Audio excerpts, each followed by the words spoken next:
Did you know Nationwide is so much more than a great insurance company? They're one of America's largest financial services companies. Like how I'm more than just quarterback Peyton Manning, I'm also meditating Manning.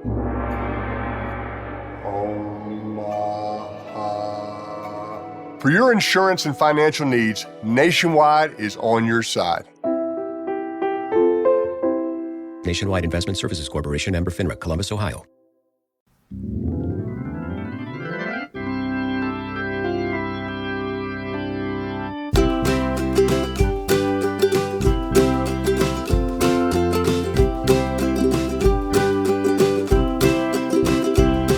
Come meet me at the Musial with Alan and Daniel. We'll talk about the Cardinals all night long.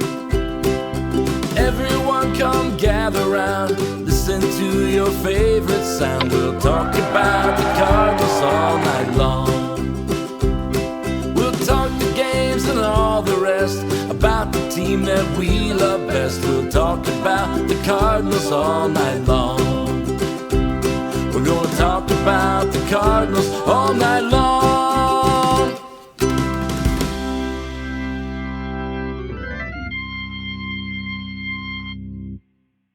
Good evening and welcome into another edition of Meet Me at Musial. I'm your host, Daniel Shop at C70. Usually on the other side is Alan Medlock, Medlock1 on the Twitters, but Alan had a prior commitment this morning, and so we went to the bullpen.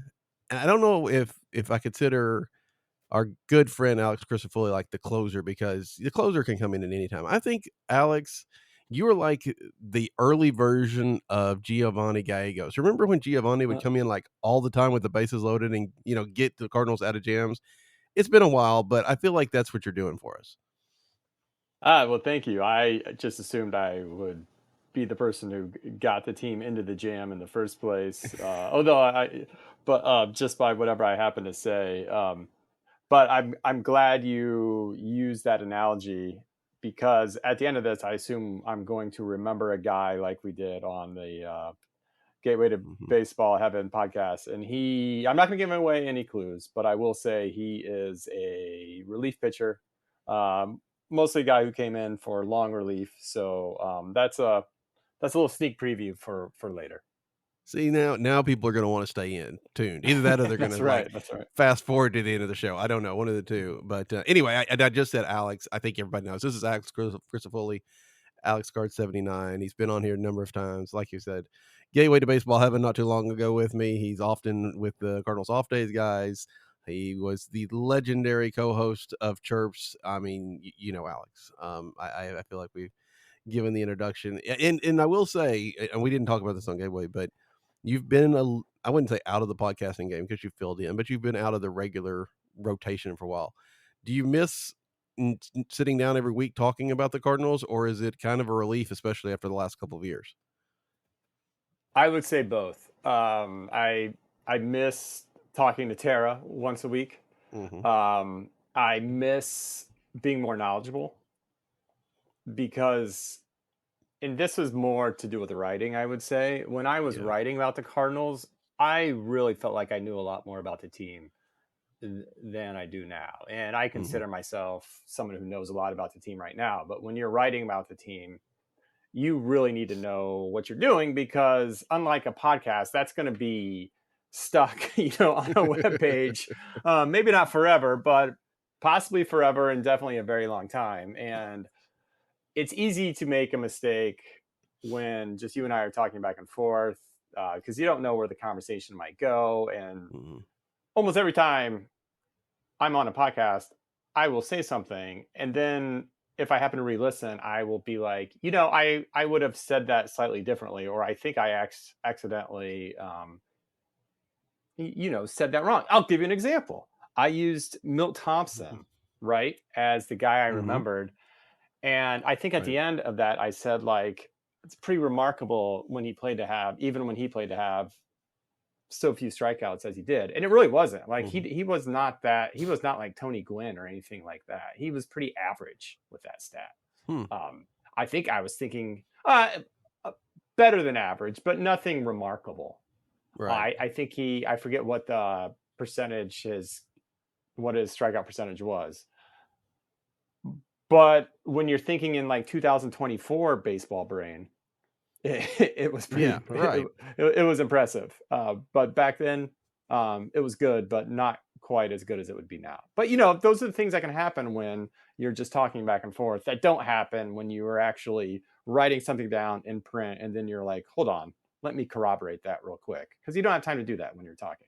No one wants to hear That's a bunch of dead air as I'm googling Milt Thompson. this is true. Although if you've read some of mine, it's like I will not have. I'll post it and they'll be like completely wrong, like immediately. So I mean that does happen, but you're right. That stuff sticks around a little bit longer, and then it's easier to refer back to as well when you are right. Because there's times where I feel like I've said something, but I can't find it. And it's probably like, well, I probably said it on a podcast, and hopefully I was right, but I'm not going to ever find it again. So. Um, Right. and it's not like the last couple of years there's been anything about this Cardinals team that anybody wants to revisit 10 or 15 years down the road. Cardinals lose today, their second loss in a row to the Blue Jays, back to a 500 team. Alex, the schedule is not terribly difficult the rest of the way, but if you were to guess, I think maybe I asked you this a couple weeks ago on Gateway, do they finish at 500 or Gosh, above? I hope so, but it's hard to have too much faith in this team. They, by any sort of metric outside of just wins and losses, they are not a 500 club when you look Mhm. at the runs they score and the runs that they allow. But I hope so. I know other people would prefer them to lose more games to improve their draft chances, and I certainly understand that. But I look at a team like the New York Yankees, and I just really, and look, the Yankees have resources beyond what a lot of clubs have. Mhm. Not that every club, not that the Cardinals are are like struggling for cash or anything like that, but the Right. Yankees are the Yankees. That said, they have not had a losing record since 1992, and I find that so impressive. And it doesn't mean they've won the World Series every year. As we know, they actually have gone a longer time than the Cardinals without winning a World Series. They haven't won a World Mhm. Series since 2009. And I imagine a lot of their fans feel that. But they're going to be somewhere in the conversation every year. They might have a bad year where they only win like 85 games or something like that. But if you win 85 games in this landscape, you're at least being able to talk about meaningful baseball and watch meaningful baseball to the very end. And I miss when the Cardinals were basically, the Yankees were number one in that sort of area, and the Cardinals were kind of 1A. They had the Mhm. losing season in 2007, and to go back in, and prior to that, nothing before 2000. And they just, it's been slowly, I guess, kind of chipping away at that sort of facade, but they're just not that team anymore. And I miss that. I always liked them being one of those teams that, like, yeah, they might not go to the playoffs every year, but they're never going to be bad. Uh, I hate the Pittsburgh Steelers. I mean, I don't hate the Pittsburgh Steelers, but I find them kind of annoying. Um, but I admire them because they're kind of like that in football, right? Like, Mhm. they're not going to win Super Bowl every year, but they're probably going to be solid, and mixed into those, all those solid years will be years where they win 12 or 13 games, and that's what the Cardinals would do. Mix into those years, you would hope to have years where they win 95, 97 games, or certainly north of 90, and they just seem so far away from that. And yeah, it's just makes me sad. Yeah, I mean, I agree. The place that they have or have had in baseball royalty, I don't know if that's the right word for it, but that, you're like you're saying, not losing games, not, Derek Gould points out a lot how close the Dodgers are to taking the Cardinals, NL pennants and, being the second team instead of the Cardinals of in World Series, that postseason success rate that the Cardinals have kind of prided themselves on for quite some time it's kind of in danger especially the way the Dodgers play. And, like you said, they haven't had the greatest of postseason successes, but they're there every year. So you never know when that's going Uh-huh. to happen. Um, and I wonder, I know you've been around when we've talked to Bill DeWitt the third at some of the blogger days, and he definitely has an appreciation for the history of the Cardinals, I feel like. And I'm sure it comes from his father as well. And it's interesting I just don't know how much of an impact losing that cachet that they have about being one of the best teams in baseball for a long period of time, that has worn off, and you wonder how much import they put on that, to improve it going forward. And it doesn't feel like it is that important to them. Well, if it is, you're right. It doesn't. What they've been doing the last few years doesn't seem to reflect that they Mhm, care as much, if anything. And kind of the most, I guess, controversial, if that's the right word, quotes are the ones that make the paper, and happen to be the ones that I read. I can't mhm, pretend that I read every single thing that Bill DeWitt the third says, but it comes off more the things I do see. And again, there's a reason why I see these things. They're kind of cherry picked for people like me to read, but it comes off more as him kind of like whining about like the fans not going to games and how that's going to affect payroll. And do you know what quote I'm talking about? yeah, I want to yeah, say it was from a yeah, couple weeks ago, and I find that just super frustrating because for the longest time, the Cardinals would say, they had 3 million plus come through the gates or whatever, every single year for I don't know how many years in a row. But yet, I didn't see them even stick their toe in the water when Bryce Harper was a free agent.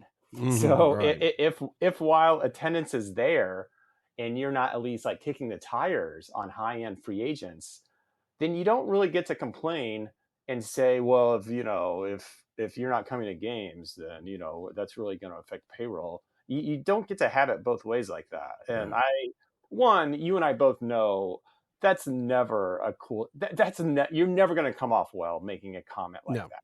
no, Even if some odd universe the fans do deserve some blame for something, you still don't say that. You never it's kind of like a customer is always right sort of mentality that you have to have when talking about the fans. You just right. have to be very careful about that, especially here where he's just straight up wrong. And again, I only saw like the juicy part of the quote. Maybe there was more context where it wasn't as big of a deal, but when I saw it, I was just like, "Give me a break, man." Mhm. Yeah, I think that there was a way to read, because I listened. It was that the conversation with Martin Coglione. It was, I guess, back in May or Yeah. June or whatever, that really kind of came off wrong. And the quote that I think that got out there most was, something to the effect of, "Oh, they're gonna not people aren't gonna come to this ballpark because they want to send a message," or something like that. And it kind of came off a little bit wrong. I To some degree, I feel like he was, if you want to be generous, saying we don't need people to not show up because we already know how bad the product is. Um, I don't know that it came across that way. And you're right. Anytime you start talking about the fan base, you've got to assume that anything you say is going to be taken the wrong way, because that's just the way it goes. So don't say anything. That you probably should know better than that. It is difficult to see, and I agree. I agree. If you're not doing stuff when you're putting, a lot of people in the seats, I think you have to then, you could argue then, okay, everything's working fine, so we don't necessarily need to go after the Bryce Harper types. But when everything's not working fine and people aren't showing up, that's when you really got to say, we're going to go out and invest in this team. And it doesn't feel like that's what they want to do. I'm not 100% sure how they do it this winter anyway. But even if even if there was an opportunity, like Corbin Burns is going to be out there, right? And it feels like that would be a really interesting place for the Cardinals to go out and spend some money, put him in front of Sonny Gray and Eric Fetty's your third, and maybe, hey, there's a rotation there. Hmm. But the odds of them going after him seem like about the same as them signing me to a contract. You're right. And uh, do I even dare bring up a name like Juan Soto? Like it just seems like, because obviously that would be my dream, regardless of Right. if it's a fit in terms of like, is that our most pressing need, an outfielder? But that is like super high end talent that they just don't have right now. And there's a lot of problems with this team if you're doing an autopsy, but the offense is really, I think, number one. And I hate to say it, but I have to think Dusty Blake is not back next year. But I mean, what do I know? But it just seems like there are not rumblings, but it wouldn't shock me. This would be like one of the few times, like when Schilt got fired, that shocked Hmm. me. Right. If they kind of cleaned house this offseason, and we've already seen a few people step down, like Gary LaRocque, stuff like Hmm. that. If they really cleaned house this offseason, that would not surprise me. And you know, I don't know if this is a totally fair correlation, but going back to what you said, it's almost like you go to Cardinals games because you want to see a competitive team. You also go to Cardinals games because, and not just opening day, but any of the 81 home games, because there was this aura of like all of the people who wore the red jackets and Hmm. just kind of like the history of the franchise. And a lot of those guys aren't around anymore. Yeah. And that kind of doesn't help either when a lot of those guys that we used to that just seem to be staples of the team aren't there. It's harder to kind of fall back on that history when it's I Mhm. mean, I don't mean to sound crude or anything, but when it's like a lot of guys who are dead. Right. Yeah. I mean, if you look at, there are a lot of red coats now, but I mean, there's a Like difference, right, between like the top tier right, redcoats, a lot of those like guys, like like the let Ozzy's still there. exactly. That's about it. And it really is. And gosh, I mean, Ozzy's in seems in to be in great shape and Right. whatever, but boy, what a sad day that'll be when Yeah. oh the gosh, who knows? I could lose Ozzy. So I don't wanna I don't wanna but um, you know what I mean. yeah, no, Because and I mean, I didn't see Gibson play. I never saw right, Musial play, obviously, but I certainly saw Ozzy Smith play. yeah, and to be fair, that legendary thing gets restocked pretty soon, right? I mean, Albert and Yachty Yes. and Yeah. Adam are maybe I don't know if they're quite to that level, but they're pretty close. I mean, they are for Cardinal fans, and there's no doubt. They don't necessarily have the overall baseball cachet that some of those guys do, but they're close. I think Albert Yadier obviously is. Molina. I think Albert definitely is. I think that was really bolstered by his final season in St. Louis. I think it True, would be true. different if he didn't come back. I mean, he would still be a red jacket guy and get huge applause. But man, that last season really kind of put a bow on it. But I think you're right. I think Yachty really is one of those guys. I mean, Mhm. Cardinals fans loved him. Right. And I remember people who were not Cardinals fans going to games and just, I think Joe Sheehan one time, when the first time he went to Busch Stadium, the current Busch Stadium, which was not that long ago, just a couple of years ago, he wrote about in his newsletter how, not necessarily shocked, but he really noticed like they love Yadier Molina here. So I think you're right. Like Yadier Molina is kind of one of those guys. So that's a good point. It is kind of being replenished, I guess, in a sense. Somewhat. But then again, you get those guys, but right after that, it's hard to know, right? I mean, Goldie and Arenado, it's been great. And I'm a huge fan of both those guys, especially Arenado. But it's hard to imagine that they're going to be like upper echelon Cardinal people, partly because they didn't start their career here, which doesn't help. And partly Right. because, it's not been all that everybody expected it to be. Yeah, Maybe we had too high.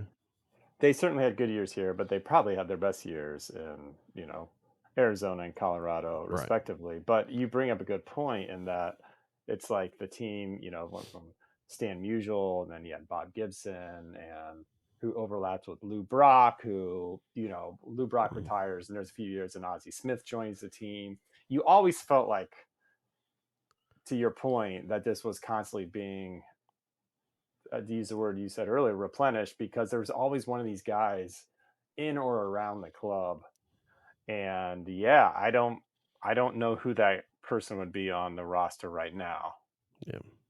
I mean, it's impossible to say this, or shouldn't be able to say this because it's way too much pressure or anything like that. But Mason Wynn as a rookie feels like the best chance for that, right? I mean, just because of the position he plays and what he's done as a young player and just his whole package, he feels like the best chance for that out of this current team. I don't know if that's fair or not, and that doesn't mean that it's going to happen, but it just seems like he's the diamond in the rough to some degree. Yeah, and there's no guarantee this won't be Mason Wynn's best year Right. in Major League Baseball. That happens sometimes. He's Mhm. gonna finish the year north of probably 600 plate appearances, a 3.5 win player, uh, lead the team in batting probably with, I haven't checked, but with like a 270 batting average. I mean, I know we don't care about batting average anymore, but it still kind of makes me chuckle a little bit. But that happens. For whatever reason, guys, it's not necessarily guys getting older, especially because he's what, in his age 22 season, but Mhm. sometimes pitchers figure guys out. I'm from Lincoln, Illinois, and Kevin Seitzer, who I'm sure you remember Kevin Yep. Seitzer. Yep. He's still active in baseball. He's still a coach He's with the Braves. okay. I knew he was coaching He somewhere. his best season was his rookie year, and Mm, he yeah. still had a very fine career after that. But I can't imagine he got worse, early in those years. It just Major League Baseball is hard, and Yeah. pitchers are really good, and sometimes they not necessarily figure you out, even though that's what I said earlier, but they just, as you're learning, so is your competition. So that said, yeah, he could also, he's definitely a guy, as we've talked about. Like, I can't imagine us talking next year and be like, is he even a Major League Baseball player?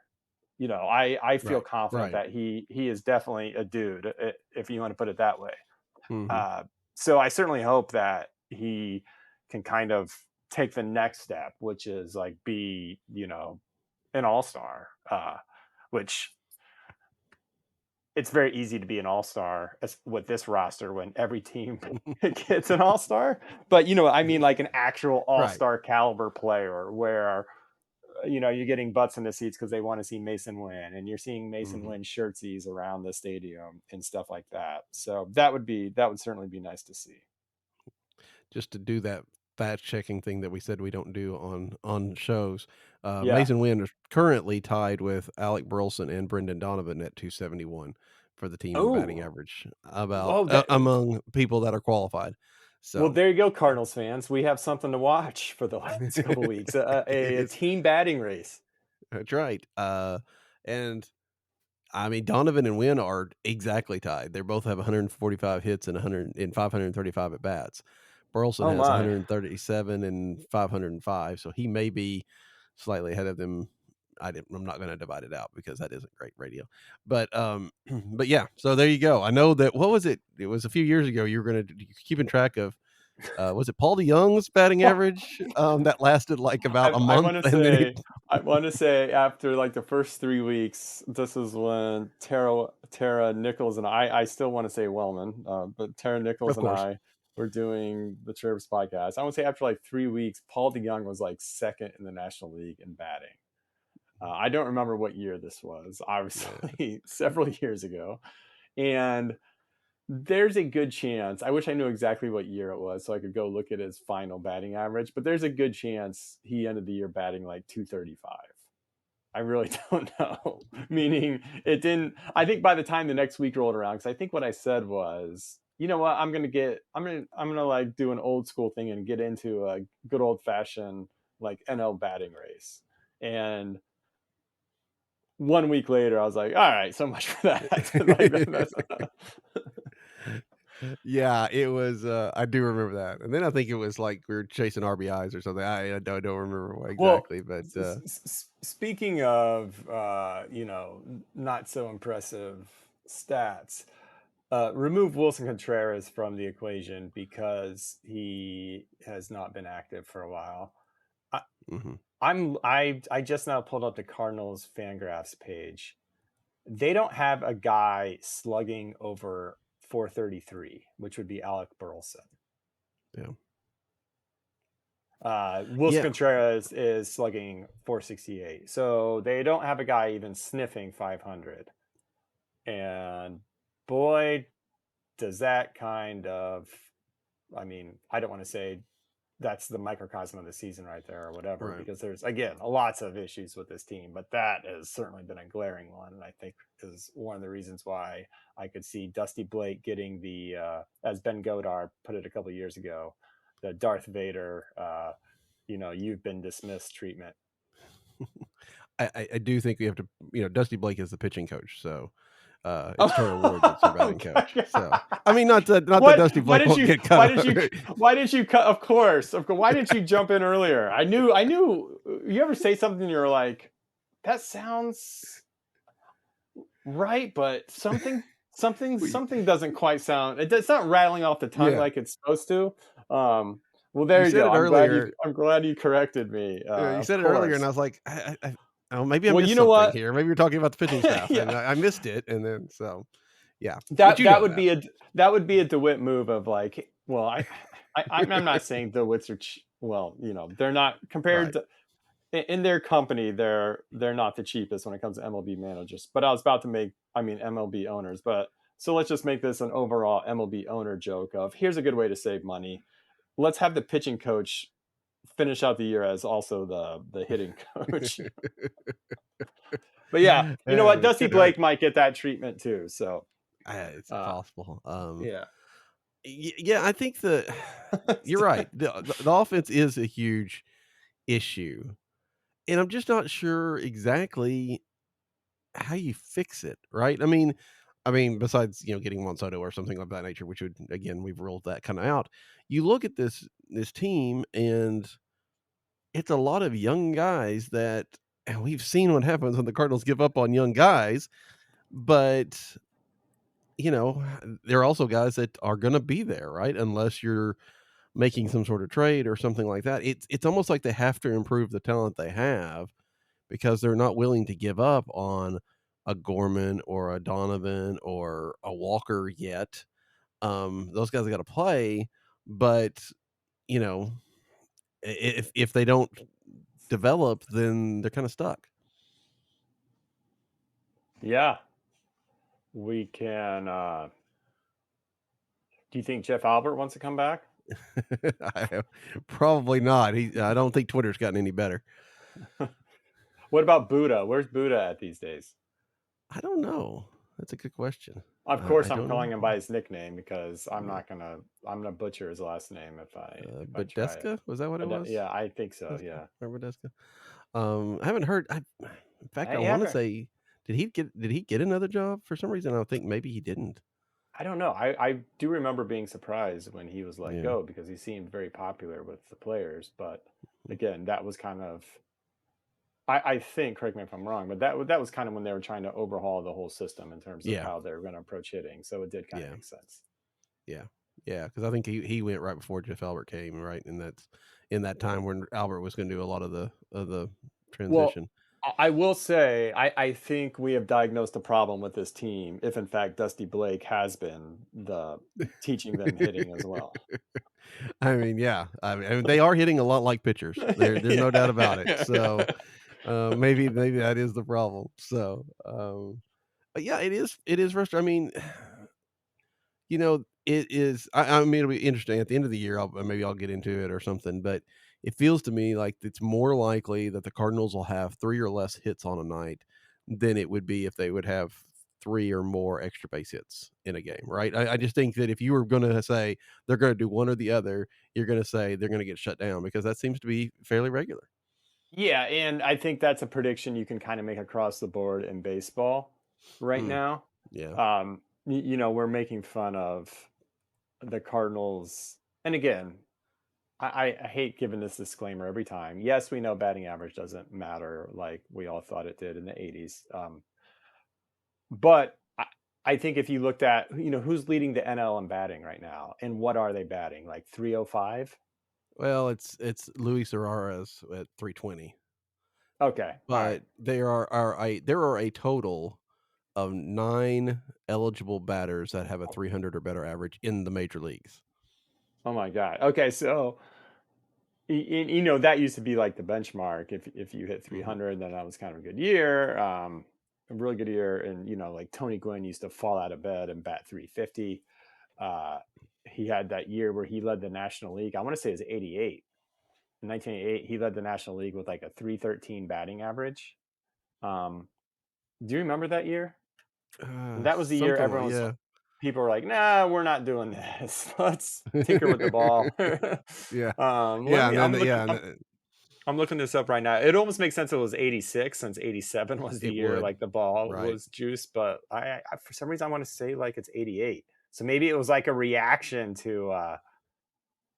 Yeah, it was 88. It was the Huh. year Yeah. in 1987 he batted 370. And then 1988, he batted 313 and won the batting title. So maybe it was the opposite. It was like it was a correction on 19 uh, Yeah, that would make sense. 87. And I know Yeah. Darryl Strawberry led the league that year in home runs with like 38 or 39. Whereas, as we know, the year before that, multiple guys were not only hitting 40 home runs, but 49 home runs, two guys, McGuire and Dawson. You had Murphy Yeah. hitting like 45. Mhm. So, yeah. Anyway, I don't know why I'm I don't talking know about where those Denver. balls are, but if they could get them to St. Louis, I'd be fine with that. I know. Yeah. Yeah. Yeah. It's also a little bit disheartening to look at this, list of 9 batters that are hitting 300 or better and see And that you one don't, of them is Marcell Ozuna. is that right? I know for a while he was, and he was like a legitimate MVP candidate. I mean, he's 305 with 37 homers and 98 RBI if you want to look at the old-fashioned stats. So, Yeah, let I me mean, pull up he's well, I'm not going to say our friend, but let me pull up Mr. Ozuna's. yeah. Gosh. I mean, Oh my granted, gosh. you Yeah, have the offer. he's hitting the crap out of the ball. Yeah. Defense is exactly what you would expect. It looks like, Well, but sure. yeah, He's listed at DH for a reason, so. he has a 157 WRC plus. Hmm. Goodness. All right. So, and again, I mean, I don't know if I wanna use that as an opening to this, kind of a tired argument that we've had about how the Cardinals seem to either not be able to get the best out of players or misevaluate players. But, we have this week where you have and again, I'm not putting him in the same bucket as we put everybody else in, but Tommy Edman goes out to LA and has 2 games in a row with multiple home runs. He has back to 2-run home run games. Which just is kind of out of character for Tommy Edman, but just again, he just kind Mhm. of feels like it's everybody that leaves sticks the knife in a little bit more. Tyler O'Neill hits 30 something home runs in Boston this year. Dylan Carlson has not necessarily done as much in Tampa Bay as some, maybe that's the exception that proves the rule, but it does feel like, and we've seen that again with even though Goldie has the MVP here, with him and Arenado, it feels like people come into St. Louis and somehow I don't want to say forget to hit, but they don't remember completely until they go somewhere else. And I don't know if it's an adjustment or getting out of the ballpark or what, but it just doesn't feel like even if it almost feels like even if they got Juan Soto, then he would just somehow become a pedestrian guy next year. Well, I think to be fair, when it comes to Tyler O'Neill and Tommy Edman, they both Mhm. had good years in St. Louis, Sure. especially that one year where Tyler O'Neill actually was able to cobble together, 500 or whatever plate appearances. What was that? 2021? I'm trying to remember I exactly think what year so. that was. I think that's right. Yeah. Yeah, he had a very solid season, and you know me, I was a big, I mean, I was a Tommy Edman fan. I like Tommy Edman a Mhm. lot. Uh, but so I'm not. Those guys don't worry me. It's not like a Randy Arozarena situation or a Right. Dallas Garcia where they did really either they did nothing in St. Louis or didn't really get a chance to do anything in St. Louis and then went elsewhere and performed pretty well. But yeah, it is if Tommy Edman turns out to have like a lot left in the tank, and again, I'm saying this as like I'm more of a Tommy Edman believer than a lot of people. Then yeah, that would be frustrating. We know Busch Stadium airs more on the side of a pitcher's park than a hitter's park. I'm sure that's part of it. We also know that if you're a good hitter, you will mash at Busch Stadium, like Albert did all those Mhm. seasons. I'm trying to think, so it's not like it's Right. impossible to hit well at Busch Stadium. So yeah, I don't know what the situation is. I really don't know how to die other than we should fire the pitching coach, Dusty Blake. That's gonna solve everything. Yeah, yeah, yeah. Um, yeah, I don't either, and I don't know.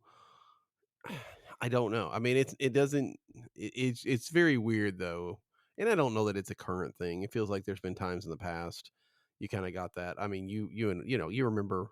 Granted, there was a remember getting Mark DeRosa, and granted he got hit and like broke his wrist or whatever, but that never turned out. There's been a couple of trades that the Cardinals, even this year, they go get Tommy Pham, which granted Pham was not hitting as well before he Mhm. came, but that didn't turn out nearly like they thought it would. And then he goes to you know Kansas City, and I think he has another couple of big home runs. It just I don't know what the deal is. I don't know if it's a whole lot of random coincidence, which I mean it can be, or if there's some sort of systematic problem that the Cardinals have. I think if there's a systematic problem though, it's going to show up more in the the Donovans, the Walkers, the people that have come up through the minor leagues and then aren't necessarily hitting that ceiling that we thought they would. Donovan is not in that case. I think he's done even more than we expected at times, but Walker and Gorman especially not being able to really get to that consistent level that you would like to see. I mean, if they don't get there, is going to be a real drag on this organization. For sure.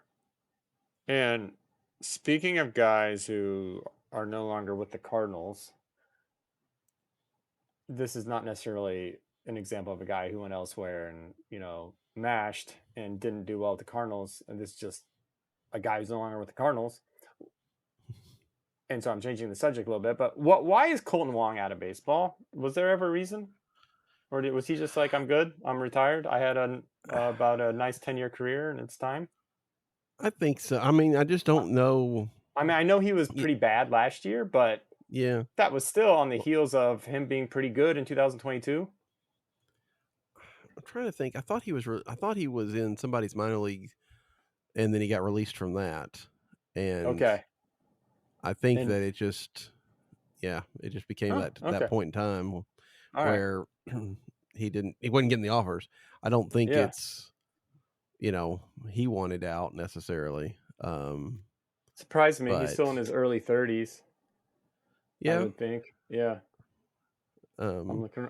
and Hold on. I'm going to look right now. He is, if he had played this season, he would have been in his age 33 season. So, yeah, yeah.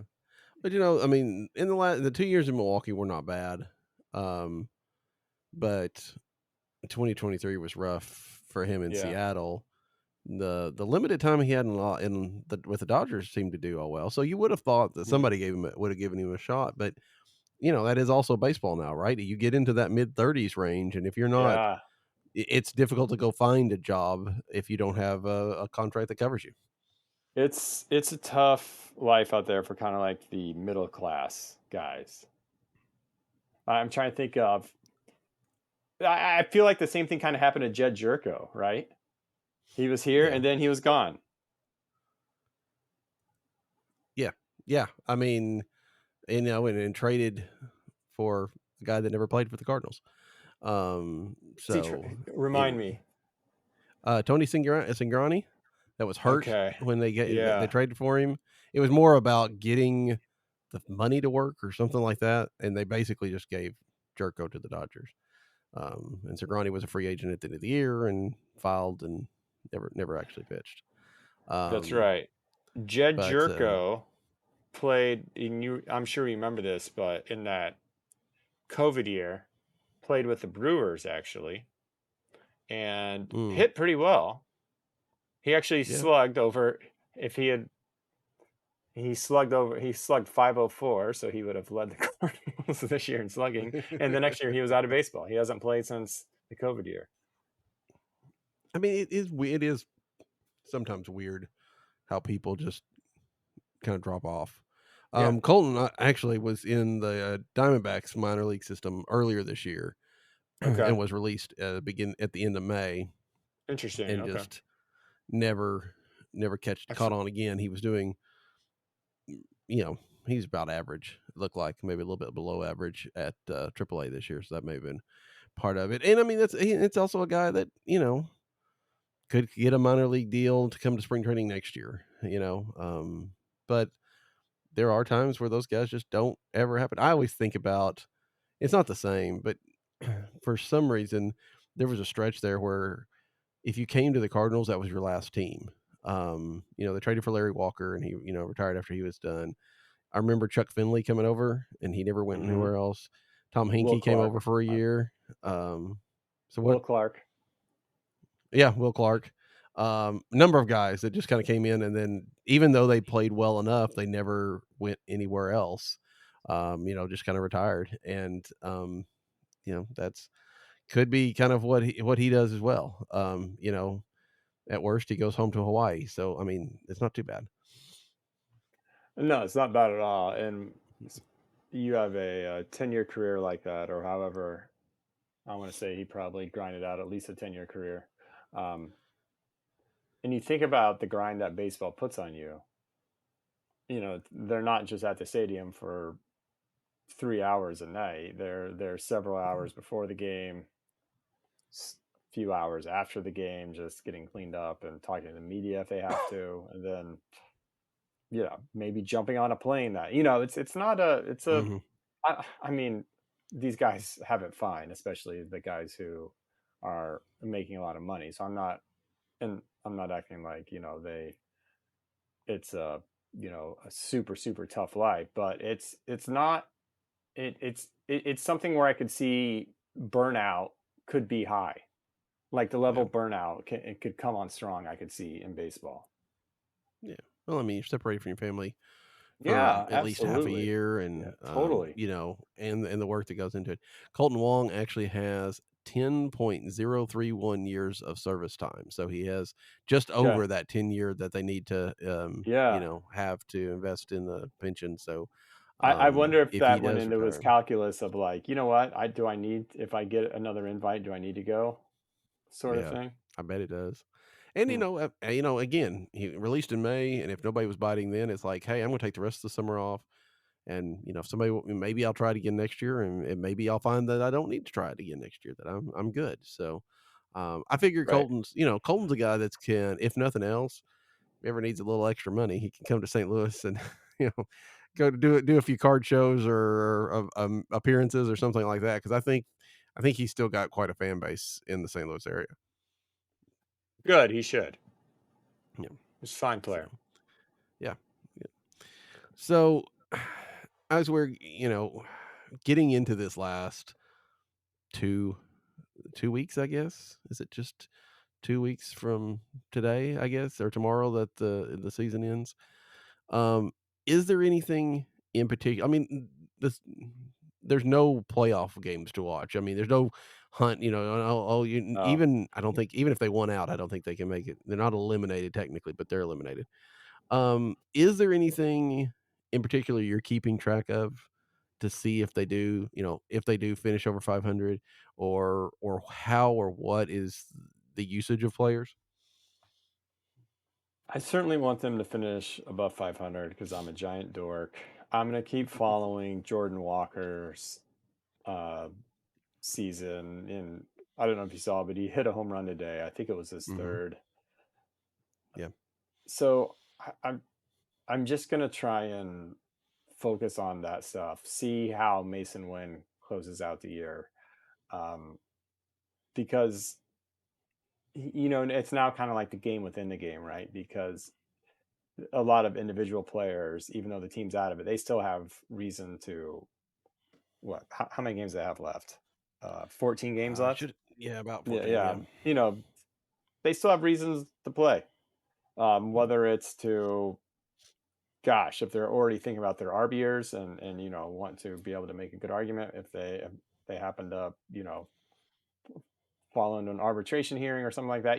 There is still reason for these guys to go out there and play. So I will pay attention to that stuff. I will not watch that stuff because, as I told you the last time, I canceled MLB TV after at least 10 years.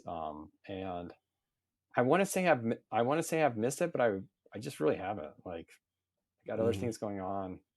Training for a marathon. Uh, Football's here. I know you hate football, which I've always admired about you. Kids are back in Uh, school. There's just a lot yeah, going on, and the team stinks. That's the main thing. So I yeah, haven't I missed it mean, as much as I thought I would. yeah, I get that. And that is the reason I say keeping track of 'em instead of watching. Um, but yeah, I think I'm kinda tracking. I mean, Ryan Helsley's got 44 saves, and I think what the team record's 49. So, can he That's get not still Lee there? Smith, is it? I think it's Trevor Rosenthal. Okay? Is it Rosie? Okay, that makes sense. Um, let me Because see Lee if I can do Smith that real quick. came and broke Yeah, the NL record with the Cardinals, but I think it was like mhm, 44 or something like that. yeah, he's at 40. Yeah, Rosenthal's at 48. He's at 48 in 2015. Okay. So that's the record. Um, Let me see, where Lee Smith and Jason Isringhausen both had 47. Um, Lee Smith had 47 in 91. So so Helsley right now sits sixth on the standings. Behind the next And it's one he gets will tie Rosenthal and Suter at 45. Was it So Rosenthal in 2015? yep, yep. That makes total Uh, sense because I feel like every year, that team won 100 games, and I feel like mhm. they won all 100 of those games by a score of 3-1 or like 2-1. You know Oh what I yeah, mean? Like yeah. I don't know if you heard me when I was on the Cardinals Off Day podcast, and they asked me to do a Hmm. chirp of the week, and it was about like blowout wins by the Yeah, Cardinals yeah. dating back to Hmm. 2000. You would have been shocked because I think I forgot to bring this up, but the 2015 team, again, a team that won 100 games, ranked near the bottom of all those Cardinals teams, dating back to 2000, of having, and again, a blowout win was defined by beating a team by 5 runs or more. They were near the bottom for, I think they had like 22 on the season, which is pretty But remarkable. But it's what for I yeah. remember. Yeah, I remember that team being remarkable with the pitching staff and fairly middling on the hitting side. So yeah, there was a lot of low scoring games that they won because they only gave up 1 or 2 runs. Um, The so starters, the starters run prevention numbers were just off the charts. And I think yeah, like a trivia question, like 25 years from now, if I recall, I think Jaime Garcia led the team in ERA. I could yeah, be wrong, that's a gamble but because but that I was think, that was the Walker year, right? yeah. No, Walker's rookie year was 2013 when he had the really, Yeah. but obviously he had a good. All right, let's look this up. Yeah, because I'm trying to remember if that was the year. That was was that the year that they beat the Pirates in the playoffs and went That was to, no, that was or is that 2013. 13? That's 13. Yeah, because that 2015. was I before. know. Sorry, you probably don't Yeah. want to hear this, but that was the No, year we lost to the Cubs. that's right. Yeah. If I had Yes, thought about it yes. and not, gotten past that mental block that I've put on those kind of things, I would have remembered that. Yeah. And that was part of the problem, right? They ran into a team with the Cubs that Yeah, could hit. could So, yeah, exactly. yeah. I screwed up my search, but I'm gonna have to circle back. But I do think Jaime Garcia led that team in ERA. I could also be You're probably totally wrong, right. but Yeah. talking Yeah. about we're talking That about sounds right when you say it, but I would never and guess it. and remember Wainwright, who was pitching lights out again, like Hmm. 22 innings of pitching lights out, tears his Achilles, and Oh, they yeah. still did all that with Carlos Martinez, Jaime Garcia, Lance Lynn, Michael Waka, and who am I forgetting? Oh, it's a good question. Um, I don't Who know off am the I top of my head forgetting? because yeah, Wainwright would have been in there, so it would have been whoever took over his spot. Um, It's going to be someone mm, so obvious, and it's going to drive me nuts. All right, you know what? I'm looking at Baseball Reference right now, so I'm going to answer both o- questions. okay, good. I mean, I was poking around there too, but Oh, I'll let oh you my do God! it. Of course, John Lackey. Oh well, yeah, yeah, yeah. That's Yeah. right because that was the cheap year, the cheap contract year. Um, Okay. And so yeah, if you don't count Adam Wainwright, which we shouldn't because he only pitched 28 innings. and some of those innings were in relief. That's right. What You're that? right. Yeah, he finished. He came No, back and yeah, finished it a right. little bit. Yeah, that's right. Although I only remember him in the postseason, but I think you're right. I think he did throw some at the end of the season too. Yeah. Um, Jaime Garcia had an ERA of 2.43, and that led the team. Wow. With John Lackey was Yeah. next with 2.77. So there you go. Let's store that in your back pocket. And And 20 years what's from now, crazy? Well, yeah, and what's crazy is that team's 10th year anniversary is next year. I mean, doesn't feel like it should be that long. Yeah, that no, doesn't. it Yeah, doesn't. Yeah, just stick a little knife in you, right? yeah. A little bit. It doesn't seem like that should be the case, but it is. So, yeah, but yeah, I think you look for. I'm very interested. I mean, we've spent this whole time. We haven't even talked about the fact that Thomas J.C. made his debut this week. I thought it was a little interesting to see the Cardinals bring him up. I thought it's very interesting to see them send Victor Scott down. I don't know that I agree with that, but I understand how good Michael Ciani is. But if you're playing for next year, I think you want to see what Victor Scott too can do. I think we know what Michael Scott may be on the team. That might explain a lot of things. Victor Scott too could do. I just feel like some of that learning that he needs to do, he could have done in the major leagues because he was doing pretty well before Ciani came back. Yeah, no, he was. Um, so, but anyway, I mean, so JC comes up. We're seeing a little bit of that youth movement. I don't know. I think it's very, will we see Nolan Gorman again this year? If we don't, what does that mean? Does it mean anything? I don't know.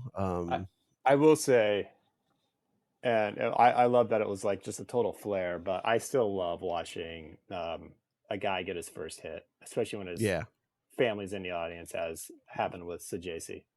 yeah, yeah. It's always fun to see that. And then and he followed up, the next day with a home run. So Mm-hmm. he's had quite a whirlwind over the last few days. And it looks like, and again, I mean, and somebody pointed this out on Twitter today. Like so, JC comes up and they've put him in the lineup every single day. But that's not what they did with Jordan Walker. Although they kind of have since he came back up this time. He's had a few days here and there though off. They didn't do that with Victor Scott as much. It's very interesting to see who they, quote, quote, commit to and who that they don't. Yeah. And remember when we spoke a couple weeks ago, I mean, I said like, well, surely they're going to give Jordan Walker regular playing time, and they pretty Mhm. much have, but they still, yeah, Yeah, you're right. Like there are days where it's just like, no, just play Jordan Walker. yeah, yeah. I mean, like he was what Friday night, right? He didn't play. I mean, he came in like late in the game, I think, but Mm-hmm. I think it was Friday night that he didn't play, and there was a I'm not sure day. if he started today. I know he hit a home Yeah, because run, he but hit the home run was in the third inning, I think. oh, So was it okay? Okay, I yeah, it was thought early maybe it because they was a took a one to okay, nothing lead, and then okay. Toronto took it right back, and then Toronto added on late on. S- So yeah, he's starting most of the time, but it is. I mean, Mason Wynn started what like 3 months in a row. So, granted, that's because you had no other option, but I just it is very interesting to see the differences in how they treat people. Which, I mean, people are different. That's fair, but I just it looks weird on it from the outside. I agree. Yep. All right. Well, we've gone about an hour rambling down who knows what kind of rabbit holes. But if you listened to Gateway a couple weeks ago when Alex was over, I asked him instead of the old fashioned chirp of the week to bring a guy that we could remember that kind of pull out of Cardinal history, not one of the big names, but somebody just to say, hey, we remember that guy. Alex came through again now. He's got another one for us. As you know, it's a relief pitcher. So, Alex, who are we talking about tonight?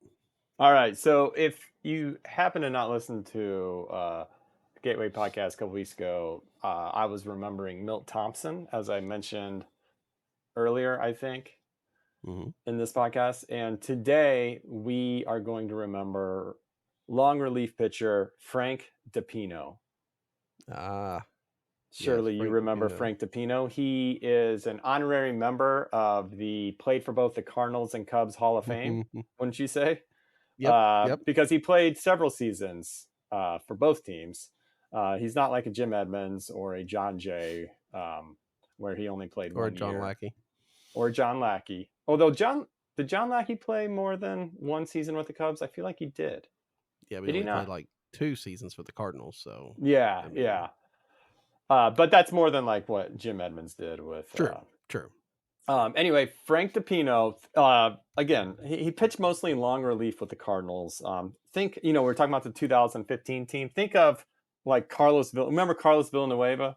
Hmm. Hmm. Although I think DePino was probably maybe a little more highly regarded than Carlos Villanueva, but he was, anyway, born in Syracuse, New York. And I bring that up because that's near where the Crisafullis immigrated to. And so I don't know if the Crisafullis and the Pinos knew each other from back in the old country, but I'm sure they did. it's certainly possible. Um, he came over as a free agent to the Cardinals in 1989 and had a very good season that year. Let me pull it up real quick. He threw where is it? He threw almost 89 innings with a 2.45 ERA. And again, we don't care about pitching wins anymore, especially for relief pitchers. But he went 9-0 and started off the next season with the Cardinals, winning, I think, his first 2 or 3 games in 1990. And so for a while, he was like, I sort of actually remember this, them talking about how he was like this undefeated pitcher, even though in 1990 he was not having a very good year. But as you know, relief pitchers they can face one batter and get the win, and he Right. was doing a lot of that action in 1990. But I don't know what the record was for a guy to join a team and rack off a bunch of wins in a row, but I think he may have been up there, if not had the record for a while, or perhaps still holds the record for starting off his Cardinals career with like 12 wins and 0 losses. Um, what else can I tell you about Frank DePino? As I mentioned, before he came to the Cardinals, he pitched for the Cubs. And do you know what he's famous for when he pitched for the Cubs, Daniel? I don't think so. He recorded the win in their first night game in 1988, Oh, okay. which I thought was Okay. kind of cool. That is And cool. another Frank DePino stat, which I knew that stat about Wrigley Field, but I learned this stat I'm about to say. I learned this today, and I learned it on Wikipedia. Um, which we used to always say Wikipedia, so who knows? But I feel like we've all decided Wikipedia is good and Yeah, pretty for the most part. reliable. Yeah, pretty Yeah. reliable, or at least like not. You can rely on it, maybe corroborate it, but it's a good place to start. Anyway, Wikipedia has this stat about Frank DePino that Tony Gwynn had the worst batting average against Frank DePino than anyone else that he faced at least 10 times. He went 1 for 20 against Frank DePino for a Wow. .050 batting average. And, Tony Gwynn was a 338 lifetime hitter. As I said before, he would fall out of bed and hit 350. So I thought that was a pretty cool stat. Now, I will say at the end of this paragraph, it does say citation needed, but I think I did when I Googled like those two names earlier. I think I saw something else pop up that indeed said that was the case about Frank DePino. So somehow he had Tony Gwynn's number, or at least he had his number in those 20 plate appearances, or 23 plate appearances, because Tony Gwynn did draw 3 walks. Last thing I know about Frank DePino, according to Wikipedia, as of 2013, so as of 11 years ago, he was a pitching instructor for the Perfect Practice, whatever that is, of Syracuse, New York. And that's Frank DePino. And back to the home country. Okay, so what I can remember about Frank DePino is a weird thing. All right. It is, and it's not exactly a weird thing. It's just a weird thing that it's stuck in my head. But I believe it was Ron Luciano, the umpire, who would put out books every once in a while, and I think it was one of his, and it was written in 1990. I think it must have been. And what I remember about it is there was a section in there about the rivalry, I guess, between Frank DePino and Don Zimmer. Because if you remember 89, of course, the Cubs wind up winning the division, but the Cardinals were chasing them most of the way. And there was, in fact, I vaguely remember this, I think it was maybe a 4-game set in Wrigley, at least a weekend set in Wrigley, where the Cardinals, I think, went in and maybe got swept, and that kind of knocked them out of the running. But apparently, throughout 1989, Frank DePino continued to make comments in the press about how he wasn't worried about the Cubs because Don Zimmer was going to screw it up for them. He kept saying things of that nature, kind of casting aspersions on his former manager. Again, like you said, he just played for him the year before. And so when the Cubs clinched the division, I guess Zimmer gave an interview and said something to the effect of, "I hope Frank has a knife of the winner, and I'm all out of playoff tickets." So, I don't know why this kind of story stuck with me, but yeah, apparently Frank DePino and Don Zimmer just didn't mesh. Well, as you were talking, I Googled Frank DePino and Don Zimmer, and plenty of things popped up. So that's very funny. And another thing that popped up, and you probably remember this. Do you remember that big Cardinals Cubs brawl in 1989? I Yeah, remember vaguely. I Yeah. remember Pedro Guerrero kind of getting in on the action. Well, that started, well, I don't know if that's where, this is probably not where it started, but the benches cleared when Frank DePino hit Mark Grace with a pitch. Yeah. And I wonder if Grace charged the mound partly because of some of the tension with the Zimmer stuff. Who knows? But Probably. yeah, I actually remember that fight, but it wasn't until just now that I realized that Frank DePino was right in the middle of it. So is Frank DePino related to Jerry DePino? Who's Jerry DePino? Isn't that the general manager of the Seattle, or Depo- am I saying it wrong? Depoto. DePoto. Never mind. Never Depoto. mind. Depoto. I'll scratch that. I'm just going to edit that part out and make it. Well, it's Yeah, only that's one it. letter off. They could, I know. yeah, Yeah, no. yeah. I had it in my head. So, Leave it in. all right. Yeah. And let's see. DePino didn't pitch in 91. I guess had an arm injury of some sort. Came back to the Cardinals and got a few games in 92, and then finished a career with 11 games with the Royals in 93. So he's been He retired the same year I graduated from high school, so that doesn't make me feel old at all. Well, there you go. All right. Next time I do this, because I think Milt Thompson basically, his time with the Cardinals basically overlapped with Frank DiPino. So I'll try to find a guy who was not from the 1989 through 92 range. I mean, that's really our wheelhouse, though. Yeah, it is. It is. Yeah, so get ready for Felix Jose next time, everyone. Geronimo Pena is going to be listed pretty soon. So, all right. Well, Alex, I appreciate you joining me on short notice and bringing the good stuff yet again. And we'll do it again soon. Looking forward to it. Thanks for having me, as always. Yep. All right, and Alan and I should be back at you next week. Wrapping up the Cardinals home schedule, and looking forward to that last week, and of course, starting to look forward to that off season as well. But until then, for Alex, I'm Daniel. Good night. Hey everyone, Daniel here. Appreciate you listening to the show, and if you are a regular listener, great to have you. If you're a first timer, hope you come back. We would love it if you would rate and review the show on your favorite podcast platform. Either click some stars or give us a write-up. That would be awesome. It helps to get the show spread a little bit farther.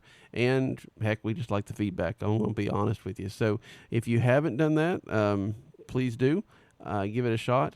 You can find us anywhere you find podcasts for the most part. We're also on YouTube. If you're interested in putting this on in the background, there's no video with it yet. Hopefully never will be. I don't think you want that, but who knows? You can find us, search for Meet Me at Musial, or you can look for Daniel Shoptaw under my personal account. But the shows upload there, so if you want to listen to it there, you can. Contact Alan or Daniel or me. That's me, Daniel. You can contact us at any time at C70 at AMedlock1. You can follow the Twitter account of the Musial at Meet Me at Musial. And thanks for being a listener. Appreciate it. And talk at you later. The final time, Adam Wainwright, Yadier Molina in regular season play. Here it comes.